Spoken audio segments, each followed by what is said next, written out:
Assalamualaikum warahmatullahi wabarakatuh. Dalam sejarah para nabi, ada nama-nama besar yang sering kita dengar, Ibrahim, Musa, Isa. Namun ada pula nabi-nabi yang kisahnya nyaris tak terdengar, tersembunyi dalam lembar-lembar kitab, disebut oleh sebagian ulama namun dilupakan oleh sejarah umum. Hari ini kita akan mengangkat kisah seorang nabi misterius yang hidup di tengah kekacauan, menyelamatkan para nabi dari pembantaian, dan membawa peringatan keras kepada bangsa pengkhianat. Inilah kisah Nabi Abdiyah atau Obadiah dalam versi Yahudi Kristen. 1. Latar sosial politik zaman Abdiyah. Nabi Abdiyah hidup pada masa kekuasaan Raja Ahab, penguasa kerajaan utara Bani Israel, yang dikenal sebagai salah satu raja paling kejam dalam sejarah Israel. Ahab menikahi seorang wanita asing bernama Izebel, putri Raja Sidon, yang memperkenalkan penyembahan berhala kepada Bani Israel secara masif. Izebel memerintahkan pembunuhan para nabi yang masih menyembah Allah yang Esa. Dalam suasana seperti ini, Abdiyah berada di posisi yang unik.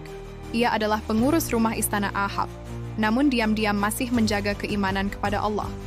Dalam tafsir Al-Tha'labi dan Ibnu Asakir, Abdiyah disebut sebagai seorang yang taat dan menyelamatkan 100 nabi dari pembunuhan dengan menyembunyikan mereka di gua dan memberi makan serta minum secara rahasia. Ini adalah tindakan yang sangat berisiko, mengkhianati penguasa demi menjaga agama. 2. Diangkat menjadi nabi.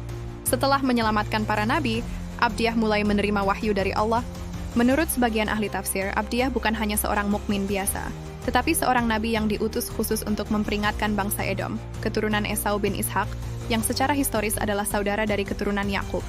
Kitab Obadiah, satu-satunya kitab dalam Alkitab yang ditulis olehnya, hanya terdiri dari 1 pasal. Tapi di balik singkatnya kitab ini tersembunyi pesan besar. Peringatan akan pengkhianatan, khususnya terhadap bangsa Edom yang berpaling saat Yerusalem jatuh. 3. Nubuah terhadap bangsa Edom. Apa yang dilakukan bangsa Edom hingga mendapat murka ilahi? Ketika Yerusalem diserang oleh bangsa asing, kemungkinan besar bangsa Babilonia, kaum Edom tidak membantu saudaranya.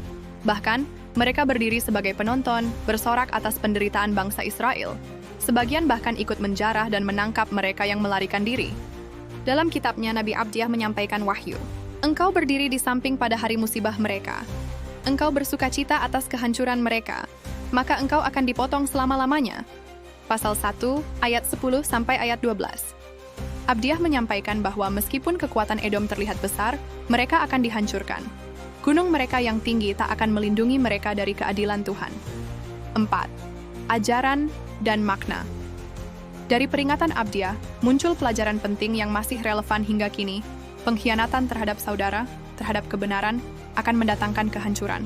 Meski seseorang mungkin tidak turut langsung berbuat zalim, namun diam saat kebenaran diinjak atau bersukacita atas penderitaan orang lain juga bisa membawa azab. Sebagaimana dikatakan dalam kitabnya, hari Tuhan akan datang atas segala bangsa, seperti yang kau perbuat demikian akan dilakukan kepadamu. Pasal 1 ayat 15. Ini adalah prinsip keadilan ilahi yang ditegaskan dalam banyak ajaran Islam pula. Bahkan dalam hadis Nabi Muhammad SAW, barang siapa tidak peduli atas penderitaan umat Islam, maka ia bukan bagian dari mereka. 5. Akhir hidup dan misteri makamnya.